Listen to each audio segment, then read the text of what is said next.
Hey up guys, Ricky here with a lesson on key signatures. Key signatures are critical if you don't want to get lost on the guitar, piano or any instrument you play. You need to learn key signatures because it means you can translate music from one key to another key. Now the most common device for this is this thing here, the circle of fifths. If you don't know what the circle of fifths is, what happens is that in this direction we are jumping up in fifths every time. So C to G is a fifth. C, D, E, F, G. There, you can see we've gone up 5 there. G to D, G, A, B, C, D. It just carries on. But I don't think this is the most conducive way of learning all your keys. And this is how I think of the keys here. Now we could look at this one as being F sharp.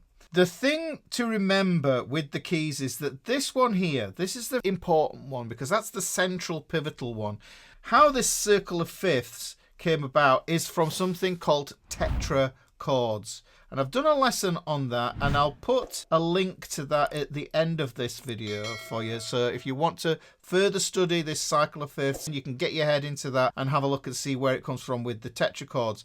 Importantly for guitar, however, the circle of fourths is more important because that is the way the guitar is tuned.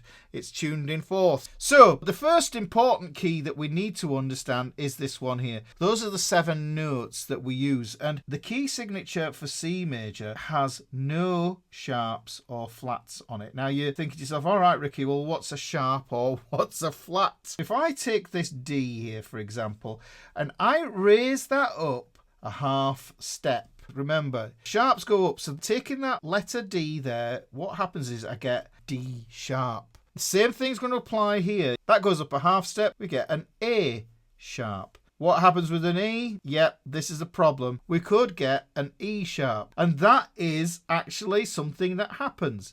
But we want to round it off into something that we can handle mentally a lot easier, and we're going to call that an F, okay? Because there's no alteration to the note there. We could do the same thing here with this B. We move it up a half step, we get a B sharp. And that's an awkward way of thinking, when really we know that a B sharp is just a C. Now the opposite of a sharp is a flat. The flats go down. They go down in pitch. The symbol for a sharp, it looks like a hashtag. It is not a hashtag.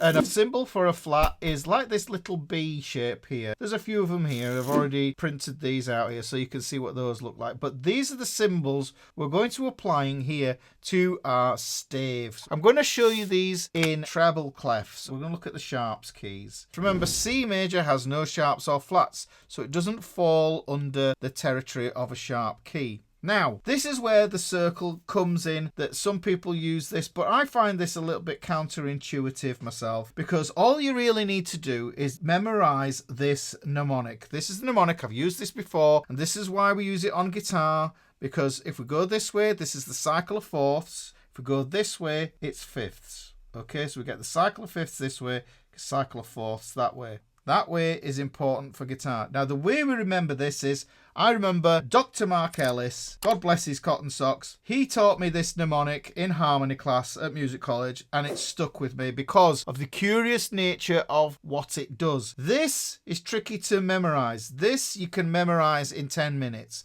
This is why it's valuable. Why I think this is better than understanding this right now at the beginning. So the cycle of fourths ends up spelling out B, E, A, D, G, C, F. This is brilliant because what it enables us to do is to tell a story. Story time. I imagine a battlefield in the Middle Ages. There's knights, there's horses, there's mud, there's blood, there's all sorts of stuff going on. Battle ends and down goes Charles's father. Now I imagine that Charles is a young man standing on the sidelines waiting for his dad hopefully to come back from the battle. But as the battle ends, Charles sees his father fall down to the ground and he knows it's game over. So that's the story there. You can tie this in backwards as well, and this is the beautiful thing of this mnemonic. Somebody said it was an acrostic palindrome. I've heard it called a Samordly-nap, but the thing is, a palindrome says the same thing backwards, whereas this is just a story forwards and it's a story backwards. It's a strange thing. If you know what it is, please comment below. Now, if we go in the circle of fifths manner, though, here's what happens. We get Father Charles goes down and ends battle. We get a different perspective of the same story in my mind. It's still the battlefield, but Father Charles is a priest. He's gone down and he ends the battle and he says, "Oh, the king has surrendered. Lay down your swords." And everybody lays down the sword. And in the distance, you just see Charles's father going down. It's like, oh. It's a gruesome thing, is war. But there you go. That's the whole story behind this. People remember stories, and this is why this is easy to remember, because if you go battle ends and down goes Charles's father, then if you say it backwards, Father Charles goes down and ends battle, you will remember it. Now, this tells you the order of the sharps and flats that you're going to apply on each of these staves in the key signature. We'll start these coming back from the fifths here. We're going to start on Father Charles goes down and ends battle, and that's going to give me the sharps here. Don't worry, guys, there will be a download for this in the video description if you want it. What I do is I just put these on my staves. So there is my bar line. I'm going to put my treble clef in there. And now I'm going to apply my first sharp. So this is going to be my first sharp. Now I take this sharp here, and that's going to be an F sharp there. I mentioned this whole thing about raising and just moving these notes up. You can technically double sharp notes. You can double flat notes as well. So if I took that D there and I took it up another one, say I took D, it would be double sharp. D double sharp would be equal to an E note. So what we're going to do to determine what key we're in, we take the last sharp and we raise it a half step, and that equals the key. So we've got an F sharp here, we go up a half step, we end up with the key of G. So this is the key of G there, guys. And this will start to tally with this, because you can see that C has no sharps, whereas G has one sharp. But you don't necessarily need to use the circle of fifths. You can get away with this here. But this correlates all the information that I'm showing you here. So this is two ways of understanding it. So let's go back to our mnemonic. We've got Father Charles. So now what we do is we add two sharps. We add the Father and then the Charles there. So we've got two sharps.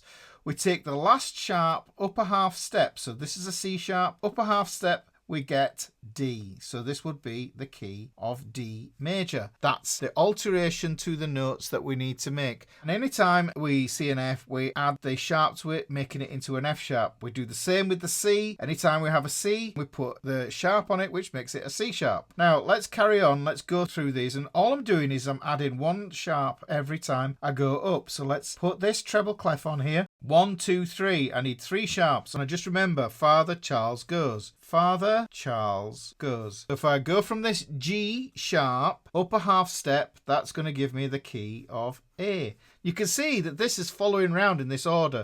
D has 2 sharps. A has 3 sharps. Next key is going to be E, but let me show you how this works out. Father Charles goes down. D sharp is the last sharp that we have there. Raise that a semitone, gives us the pitch of E, and that is the tonic or the root note for that key. Let's go up another one. And all we're doing is we're adding these up until we exhaust them all. But we're going to have some tricky suckers in here as well. Father Charles goes down and. So let's add those. A sharp, upper half step is B. So that is our key. Now this is where it starts to get tricky, guys. We've got this E sharp thing coming on. Father Charles goes down and ends. We've got 1, 2, 3, 4, 5, 6. Now here's the troublesome note. Here we get an E sharp. And if you remember what I showed you at the beginning here, an E sharp equals an F. So if we take that F and we raise it a half step, it's strange, I know, because really it's an F.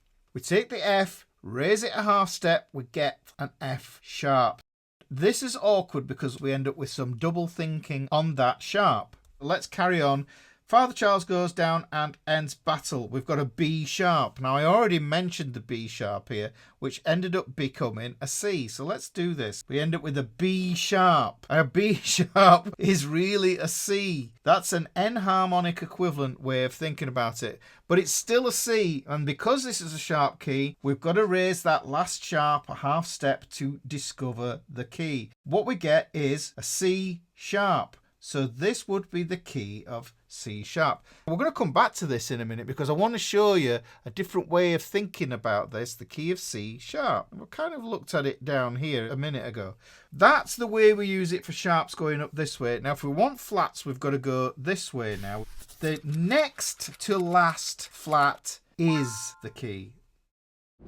For the first key that we're going to come across here, what happens is, to maintain the key of F major, we introduce a B flat. And that's just the way that we want to think about it, because we have no next to last flat to tell us what the key is.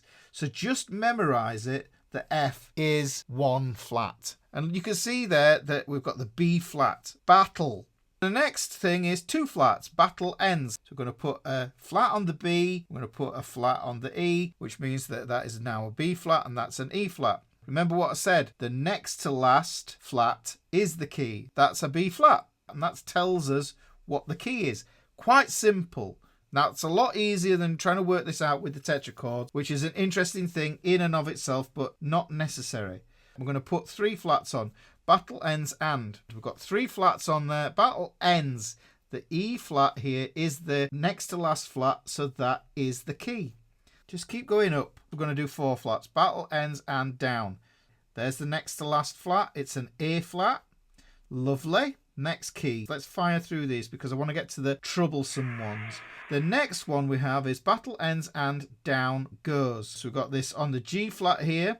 Battle ends and down. D flat is the next to last flat there. So we've got that. Now here is where we start getting into problems. And it always happens when we have 6 or 7 sharps or flats within the key. And this is where you've got to pick your battles with these and decide how you're going to think of them. So let's look at this. Battle ends and down goes Charles's. If we take a C and we lower it 1, we get a C flat. Pitch-wise, we end up with a B. We don't want a C flat. But we have to put it in here just to show you that it is part of the whole process. So battle ends and down goes Charles's. So that's a C flat. C flat is really a B. That next to last one is our key signature. That's G flat. Now this is where it's interesting.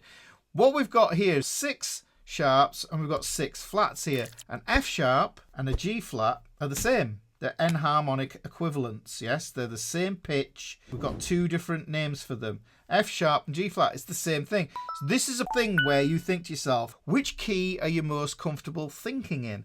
Now, the funny thing is, the way I kind of feel it is that flat keys are more related to jazz and blues, whereas sharp keys are more related to pop and rock. Not always the case. It's a very broad statement, but you'll find that most of your pop and rock music is in these sort of keys here, and most of your jazz and your blues will be in these keys. But let's finish this whole puzzle off now, because I just want to show you this. We're going to use all 7 of the flats. We've got battle ends and down goes Charles's father. So this is F flat, guys. It's F flat, which is really an E. So we take an F, we lowered it a half step. It's going to become F flat, which is also known as an E. It's just this whole idea of enharmonic equivalence. So the next to last flat to tell us what key we have here, and this is going to be the key of C flat. Not the best way to think about it. Now what we want to do is just have a little look and see if any other enharmonic equivalents are here going to make life easy or hard. Because if you want to think about C flat, the key of C flat is really going to be B. Does this mean that you need to do this double thinking version here? Because remember, we have to think that the C flat is a B and that the F flat is an E. There's no need to do that. Now, I'm not saying that this isn't going to come up, because sometimes it does. It's a necessary thing when pieces of music are modulating, but at that level, this is not going to be one of the things that you're going to be worried about. C flat is equivalent of B. Now, which key signature looks easier to you? The key of C flat is the key of B. The notes in it, they are going to be the same sounding notes. So if this happens here, does it happen anywhere else which can make life easier for yourself? Yes, it does. We're going to look at this one here. We've got this D flat. Now, if we think about D flat, the equivalent of that is going to be a C sharp. Remember, this is a tricky one. C sharp is not something that you want to be encountering every day. Just like you don't want to really encounter this. C sharp is a tricky one.